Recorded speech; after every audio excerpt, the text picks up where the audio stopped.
So at the beginning of the broadcast, I did mention this earlier that Iran has announced that they are going to start executing people involved in these protests or this revolution, and I believe the first one's supposed to take place, I don't know, sometime soon. But Fox News announced it. Now BBC's announcing it as well, so I actually believe it. And they execute people by hanging people there publicly. So they want to make a point to the rest of the citizens there that when they're out, they're out demonstrating or whatever, they're going to see people that are publicly being hanged for these protests. So I'm gonna just watch this video on it here. Soltani's family say he's scheduled to be executed by the authorities in Iran sometime tomorrow. Could you imagine that protesting is going to get you executed?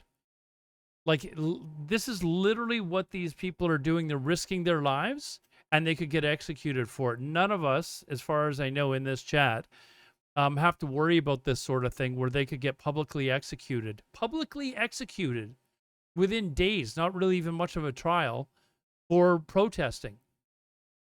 He's 26, and the decision is apparently final. There's no appeal. No we appeals. don't know the charges, but if the death sentence is carried out, it's believed it may be the first following Iran's brutal crackdown on anti-government dissent after more than 2 weeks of nationwide street protests. Like, this is why, like, I hope the regime falls relatively quickly, because this is absolutely ridiculous. Could you imagine living under this authoritarian lifestyle? And you've got to, worry about, you go out and protest against the government, and they can just scoop you up and say, okay, we're going to execute you tomorrow now. Like, that would be terrifying. Like, how do you build up the courage to actually go out and protest? Human rights organizations are warning his case could signal the start of mass executions targeting demonstrators. Tonight, Donald Trump said he would take very strong action if the Iranian government starts hanging protesters, but he didn't elaborate on what that action might be. A little earlier, he said the Iranian people should keep protesting and save the name of the killers and the... That's easy to say when you're not the one getting hung. When you're sitting in North America somewhere, it's easy to say, hey, keep protesting. Now people are going to start getting publicly executed. It's a little, it's crazy that they're going to keep protesting. Could you imagine protesting the government and you look up and, somebody has been hung on some lamppost or something like that, or from one of those cranes that they use for executions? Probably terrify you, from going out. Your family would probably be like, don't go out, please stay home. Like, the balls on these people to be able to go out and actually continue protesting is crazy. The abusers that are abusing you. Well, we'll take a Watch look some at Twitch. what moves the White House might be considering. But first, Lise Doucette has our top story tonight. Irfan Soltani, 26 years old, passionate about fashion, sports, style. He was arrested on Thursday, sentenced to death on Sunday. His family was told 3 days. He'll be executed tomorrow. I think we have to take it very... Tomorrow, this video came out 32 minutes ago. Oh, that's not right, because I clicked on it. So this video's, tomorrow, it's already, I don't know what time it is in Iran, but it's already tomorrow there. Very seriously, but at the same time, the international community must send a very strong signal, because it seems that they are crossing one red line after the other, and so far they haven't had any consequences. Tonight, President Trump was asked about this possible execution. We will take very strong action if they do such a thing. This is where I wish, like, I wish you would just stop, like, with all this bluster about, how tough they are going to react and stuff like that. Like, it is actually really a scary situation that's there, and these people have all this courage to go out and demonstrate or protest, and they're starting a revolution to try and overthrow the government that's there and stuff like that. They're literally risking their lives, and with these promises, if he doesn't follow through on it, a lot of these people could die expecting that the U.S. is going to come in and save them. We will take very strong action. Iran's security forces are lashing out at speed. As protests spiraled more quickly than previous unrest, the authorities also moved faster than before, more forcefully too. So we talked about this a couple of days ago. We said that there was going to be much more enforcement of this. They hadn't really started. Then yesterday, a couple of days ago, they had reported that there were 36 deaths as of like 2 or 3 days ago, and then yesterday it's kind of skyrocketed up to 500, and now the reports I've seen is anywhere from 2,000 up to even as high as 12,000 people that have already been killed because of this. But it's so hard to get accurate figures because they've got the internet turned off. But there's all sorts of pictures that are showing, body bags and people just lying dead on the streets and stuff like that are now seeping out of the country. This evening in London, the Iranian ambassador was summoned, more sanctions announced, and there was a statement in the House of Commons. The United Kingdom condemns in the strongest of terms the horrendous and brutal killing of Iranian protesters, and we demand that the Iranian authorities respect the fundamental rights and freedoms of their citizens. You think that the Iranian leadership is listening to any of this, or give a rat's ass? Like, this is almost like just worthless to even say anything. I guess the governments have to say something, but the Iranian government is not going to give a two damns what Miss Yvette, whatever her name was, and the British House of Commons is going to have to say. Messages sent to the BBC's Persian service reveal much more. Tell your audiences there isn't the slightest trace of humanity left. Tell them it doesn't matter if someone is old or a child. In their eyes, everyone is a terrorist. There are crazy to live under those security situations. Forces in unmarked private cars. 5 people sit inside, all wearing masks. It's the most terrifying scene. There was also news from a prison in southern Tehran that many of the wounded detainees were simply left there bleeding in the section designated for protesters. And more grisly videos emerge despite the internet blackout. Yeah, this is the opening. I mean, here's the pictures. Glad they blurred them out for us, but there's body bags basically all over the place. So the low reports are that there's 2,000, on the low end, as high as 12,000, and that was as of this morning. So it's been like another 8 hours since then. So the death toll could be a lot higher than what we're talking about right now. An air morgue in Karizak. Body bags keep arriving. Families keep searching. The death toll now reported to be in the thousands. These young Iranians are just a few of their faces. Erfan Sultani may soon be part of this terrible toll. Lise Doucette, BBC News. Crazy. Well, as we've been hearing, Donald Trump says America will respond with strong action if Iran begins executing protesters. But what does that mean? Sarah Smith has more from Washington.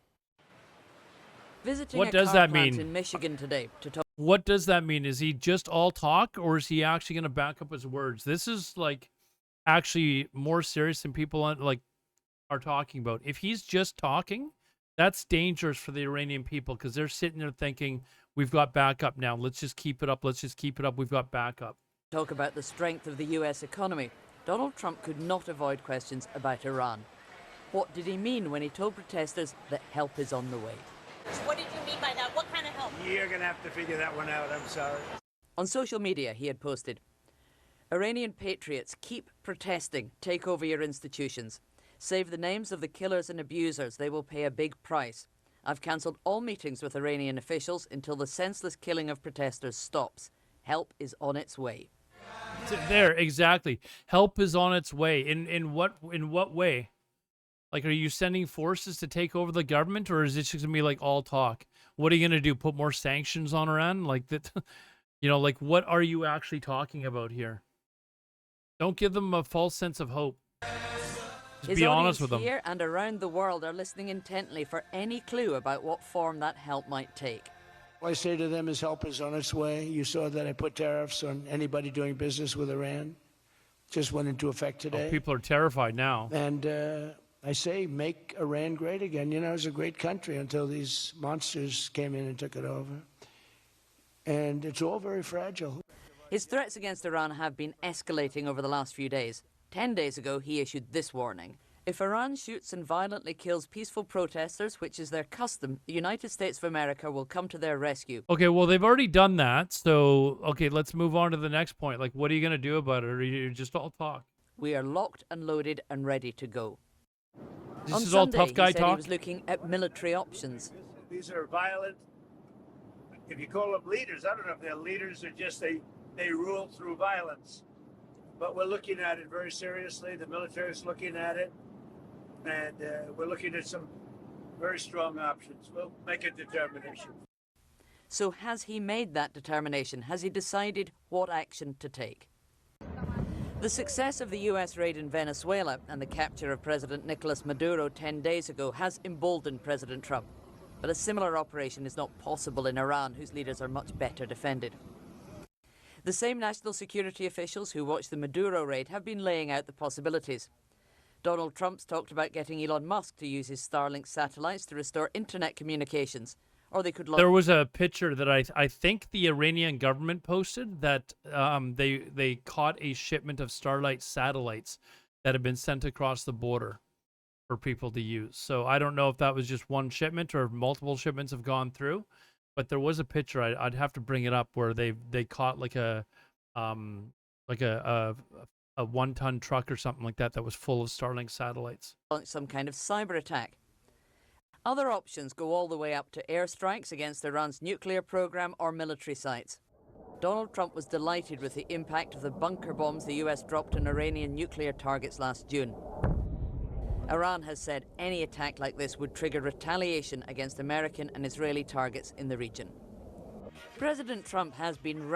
We saw what the result was when they tried to attack American targets in the region. Like, I don't even think a single missile made it through the defense system to hit any of their bases. I don't think America's scared at all with this ratcheting up threat. his rhetoric and increasing his threats against Iran. And he knows he will risk looking weak if he doesn't follow through. He may have been talking himself into taking some kind of action.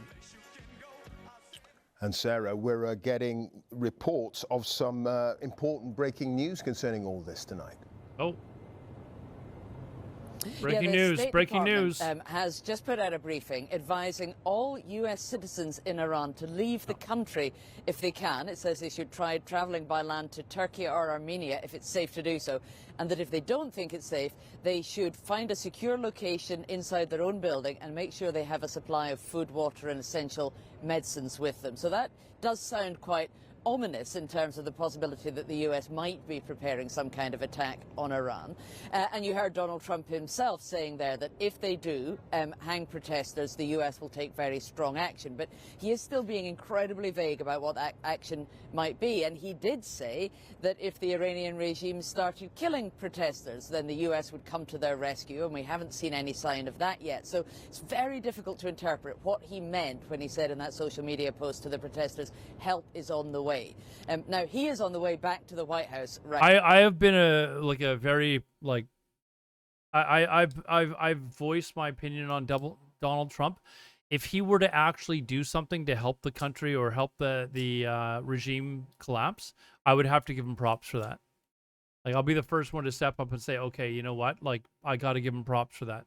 I'm not sure that I like the I'm a tough guy, threats if he's not actually going to follow through on it, because you're playing with people's lives at that point. Right now, he's on Air Force One, where he has said that once he gets back here to the White House, he's going to sit down with his national security advisors and look at what options are available to him on Iran. He obviously sees an opportunity to strike at a weakened regime in Iran at the moment, which he thinks could be to his advantage. But when he's asked what he wants to achieve in Iran, he's very unclear about that. He says he wants to win, but he can't define what that looks like in this case. So it does feel as though the plans are really not entirely ready yet, but might become so soon. Okay, so let's just pause that there. As far as the any help that the Americans give, they cannot be in charge of bringing in the new leadership group.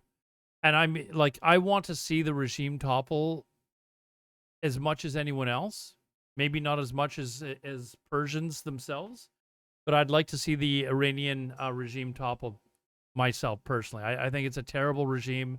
It has been for decades, even longer than that, actually, even with the last Shah. He was pretty brutal, but I mean, life was probably better under him than it is under this current regime. So I would like to see this regime toppled. I think it is imperative, though, that the Iranian people are left to decide who is going to run their country, hopefully through democratic elections, but without American interference. Because if you have American interference saying, okay, we're going to come in and make sure that we have elections, or the elections are going to be safe or whatever, you're immediately going to have people saying that Americans are rigging it. So if they can find a way to somehow kill or unalive, I guess is what I should say, the leadership, the head clerics and stuff like that, you can't just be the one guy. It's got to be all of them, because if you get one guy, the guy underneath of him might be 10 times worse. So you've got to get rid of the whole group. And then there's got to be some system in place for Iranians to basically decide their own future. And as a reminder, this here is how Iranians lived back in the 70s. Like, these pictures could be anywhere in America in the 70s with their bell-bottom jeans and, I mean, this is what they used to live like back in the 70s. And then this authoritarian regime came in because the people didn't want to live under the Shah anymore. And the people that they brought in with the Ayatollah Khomeini coming in, this dude here, it became even worse. So that's why it's really important that they're allowed to decide their future and decide who's going to lead their country, hopefully democratically. I don't know if this Reza Shah, or whatever his name is the right person to help the transition,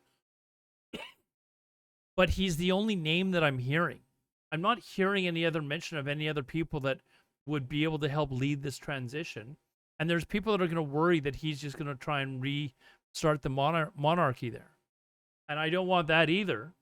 But that doesn't matter what I want.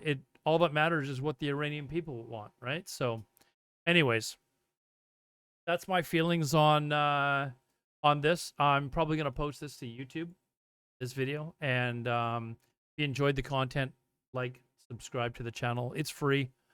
And watch me stream live Monday to Fridays and other days.